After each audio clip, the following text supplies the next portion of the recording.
Deux guépards qui chassent de concert ont de plus grandes chances de succès.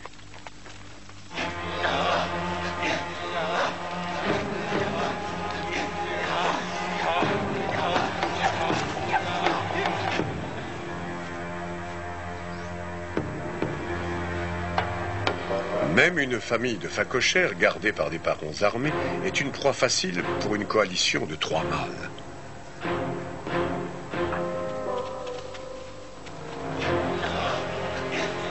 En se séparant, les guépards tentent de distraire les adultes. Celui-ci frappe le sol de ses pattes pour effrayer le papa phacochère, qui ne s'en laisse pas compter si facilement.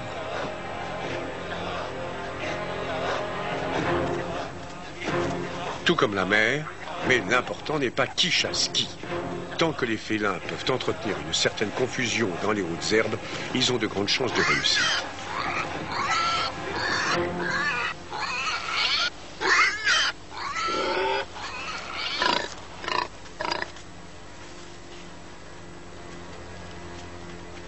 Un guépard seul n'aurait même pas pris la peine de tenter l'aventure.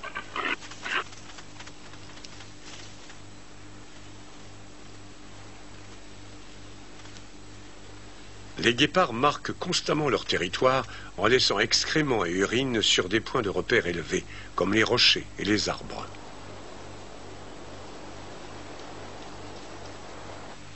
Le léopard fait de même et prend un certain plaisir sensuel à se rouler dans l'odeur d'urine d'autres léopards.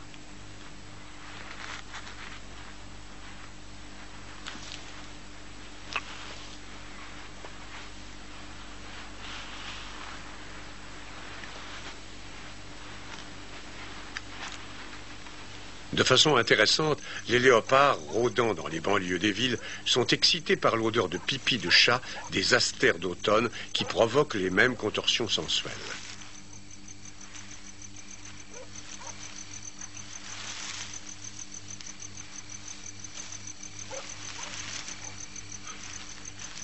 Le léopard fait cavalier seul. Les guépards mâles, eux, sont de meilleurs chasseurs lorsqu'ils sont en groupe, ce qui leur permet d'avoir des territoires de premier choix. Plus ils sont, plus le territoire sera de qualité et plus longtemps ils pourront le conserver.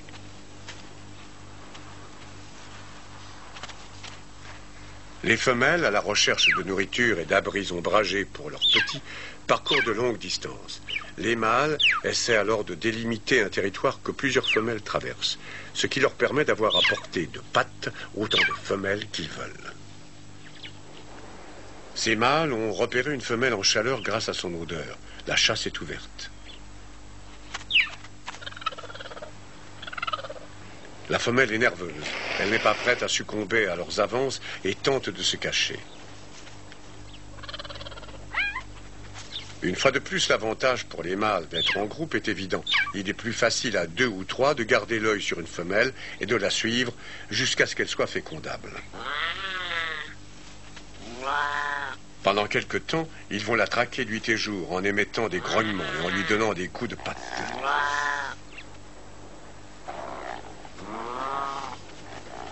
Pour elle, cette course s'avère brutale.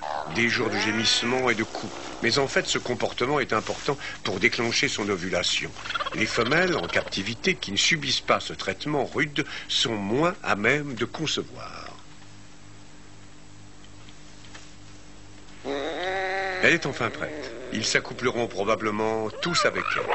Mais même s'il n'y en a qu'un, ce sera un succès d'un point de vue génétique. Car 80% de ces groupes de mâles sont constitués par des frères. Un mâle porte 50% des gènes de son frère. S'il l'aide à s'accoupler, il assure leur transmission et peut la prochaine fois être aidé à son tour.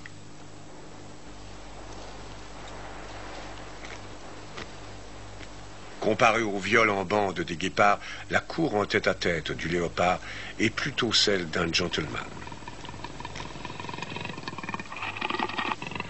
Quand il repère une femelle en chaleur, le mâle entre en action. Elle n'est pas encore tout à fait prête et elle le lui fait savoir. Face à la gueule menaçante de cette femelle qui a son arrière-train entouré d'épines, le mâle a compris qu'il ne fallait pas insister. Frémissant d'impatience, il rebrousse chemin.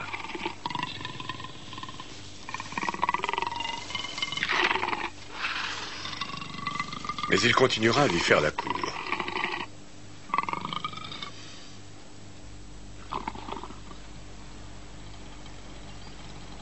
Dans quelques jours, ils s'accoupleront et au bout de 3 mois environ, les petits naîtront. Les léopards ont moins de petits que les guépards, 2 ou 3 généralement. Ils naissent aveugles et incapables de se défendre. Ils sont bien cachés au milieu des rochers ou dans des ravines broussailleuses et ne sortent qu'en présence de leur mère pour jouer un peu.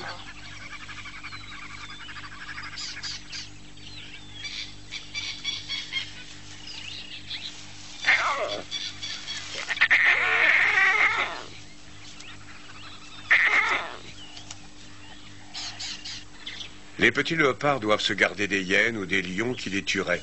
Cependant, le taux de survie est assez élevé, car ils apprennent à grimper très tôt et sont assez vite à l'aise, même sur les arbres les plus hauts.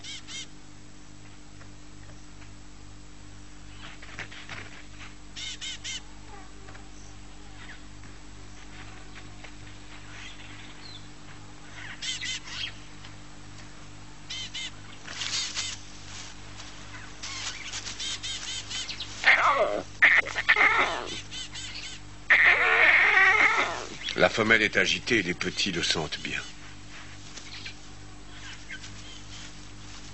Elle va partir à la chasse et devra les laisser seuls.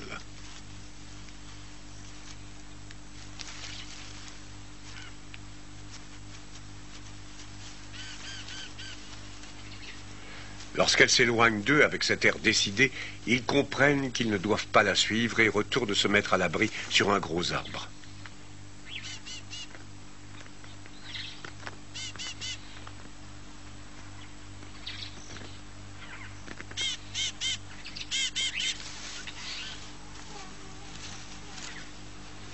Hors d'atteinte de leurs ennemis, les petits sont en sécurité jusqu'au retour de la femelle.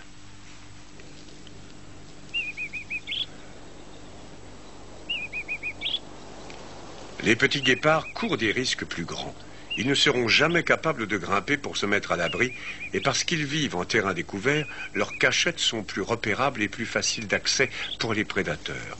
La femelle guépard cache ses petits dans des fourrés épais et fait très attention à ne pas être vue ou suivie lorsqu'elle les rejoint.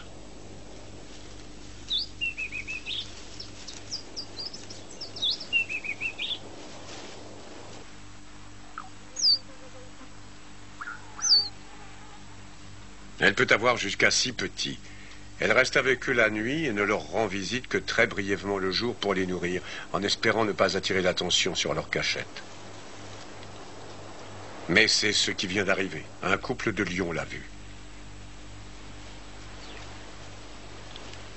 Si la femelle avait tout simplement continué son chemin, le lion aurait fait de même. Mais son air tendu et soucieux ont excité son intérêt.